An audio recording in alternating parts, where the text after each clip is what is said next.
खबर राजस्थान। देखते रहिए रिपोर्ट मीठालाल गुर्जर। बताते चलें कि राजसमंद में 2 फरवरी को श्री माटी कला बोर्ड अध्यक्ष राजमंत्री श्री प्रहलाद राय टांक ने सोमवार 2 फरवरी को राजसमंद कलेक्ट्रेट पहुंचकर केंद्रीय बजट 2026-27 को लेकर प्रेस ब्रीफिंग को संबोधित किया। इस अवसर पर भीम विधायक हरि सिंह रावत, जिला अध्यक्ष जगदीश पालीवाल, समाज सेवी माधव जाट, जिला कलेक्टर अरुण कुमार हसीजा, एडीएम नरेश बुनकर सहित अन्य जनप्रतिनिधि, समस्त जिला स्तरीय अधिकारी आदि मौजूद रहे। श्री टांक ने कहा कि त्याग, तपस्या, बलिदान, शक्ति और भक्ति की भूमि राजसमंद पर आकर मैं गौरवान्वित महसूस कर रहा हूँ। मेवाड़ की इस पावन भूमि पर आकर सदैव ही एक नई ऊर्जा की अनुभूति होती है।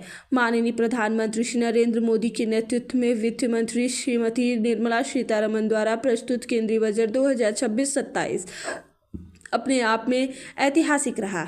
इसमें देश की नारी शक्ति का सशक्त प्रतिबिंब झलकता है। यह बजट मात्र औपचारिकता एवं लोक लुभावना न होकर धरातल पर ठोस बदलाव लाने वाला है, जो वर्ष 2047 तक विकसित भारत बनने की दिशा में महत्वपूर्ण योगदान देने जा रहा है।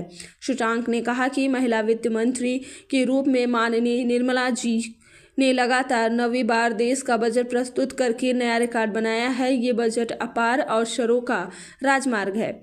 ये बजट वर्तमान के सपनों को साकार करता है और भारत के उज्जवल भविष्य की नींव को सशक्त करता है। आज भारत जिस रिफॉर्म एक्सप्रेस पर सवार है, इस बजट से उसे नई ऊर्जा, नई गति मिलने जा रही है।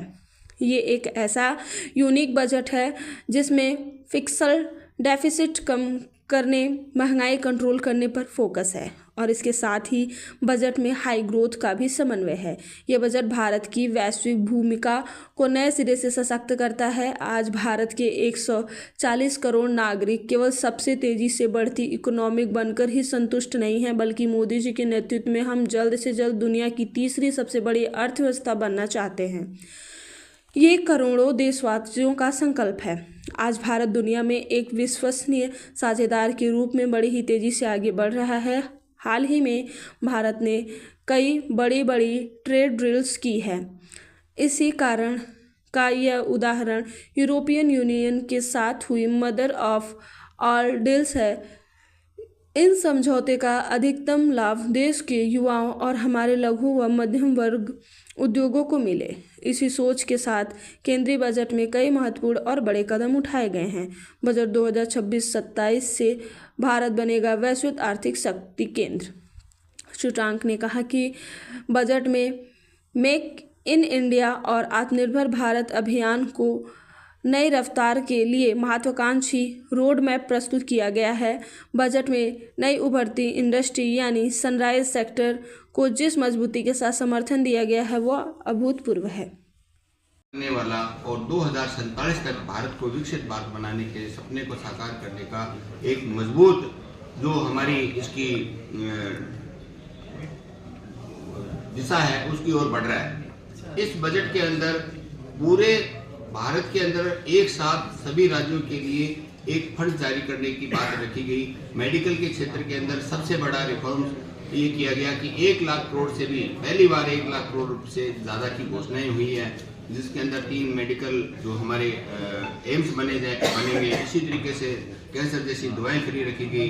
इसी प्रकार से हमारे रक्षा क्षेत्र के अंदर जो बजट जारी किया गया वो एक ऐतिहासिक है, 7.8 लाख करोड़ रुपए के आधार पर। और साथ ही साथ में एमएसएमई की जो फ्यूचर का हमारा जो नेता हमारे नेतृत्व करने वाले एमएसएमई हब बनाने के लिए 10,000 करोड़ का एक बजट जारी किया गया। साथ सबसे बड़ी जो रिफॉर्म्स की बात है कि जो इलेक्ट्रॉनिक हब बनने की बात है, उसके लिए 40,000 करोड़ रुपए का जो विनिवेश की फंड रखा गया। और साथ ही साथ में जो हमारे विदेशी जो कंपनियां हैं उनको 2047 तक टैक्स के अंदर टैक्स हॉलिडे के रूप में उनको यहाँ निवेश करने का अवसर देके भारत ने एक वैश्विक स्तर पर जो अपना जो व्यापार है, ट्रेड का आदान प्रदान है, उसके तहत काम करने के लिए पूरा विजन दिया है, जिसके तहत भारत आने वाले समय में तेजी से बढ़ेगा और तीसरी अर्थव्यवस्था बढ़ने की ओर जा रहा है। और निश्चित तौर पर हम जल्द ही तीसरी अर्थव्यवस्था के विश्व की तीसरी अर्थव्यवस्था बनेंगे। थैंक्स। ठीक।